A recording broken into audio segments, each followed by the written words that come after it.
Já, ég kom með íslenska landsliði hingað til Lettlands, seinni leikinn í glugganum. Þetta venjulega svona í seinni leikjum í gluggum að þið þurfa að vera komin í rútu og flugvél og komin á nýjan stað? Já, aðeins betra ferðalag núna í þessum glugga. Fengum aðeins að yfirleitt hefur þetta verið bara upp á völl klukkan 4 en fengum flug aðeins seinna og svona bara fínasta ferðalag, langt en þetta er náttúrulega bara, það eru allir í þessu löngu ferðalögum og vera tilbúinir í næsta leik.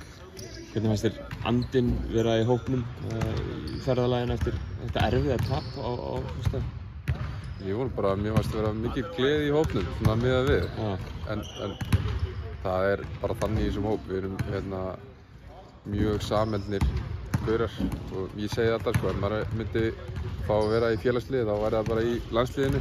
Það er nefnilega góður andi og við verðum bara fljótir að gleyma. Þurfum við samt ekki kannski að gleyma öllu frá leiknum á föstudaginn. Spiluðu helvíti vel á löngum köflum. Já, þá er ég kannski að meina kannski tilfinningunni sjálfur, en já, það er hárrétt hjá þér. Það var góð spilamennska og gott effort í liðinu, þannig að nákvæmlega við þurfum að byggja ofan á því. Úkraína úti í Lettlandi núna í þessum seinni leik sem draumurinn um HM lifir vel og það er mikilvægt fyrir ykkur að taka þennan leik. Já, við þurfum að vinna þennan leik.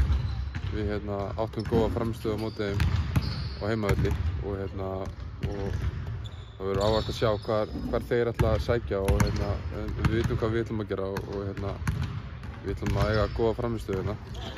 Þetta er svolítið ólíkt þetta Úkraínaliðið svolítið, þeir eru ekki með NBA-leikmanninn sinni eins og Alex Levin spilaði nú reyndar ekkert rosa mikið á móti ykkur síðast en Sví var stór þarna undir lokin.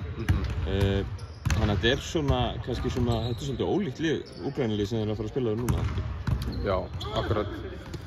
Og eins og ég segi, þá mun það bara koma í ljós hvernig þeir spila og þeir væntanlega, það verður væntanlega svona kannski meira flæði á boltanum og en við erum bara klárir í það.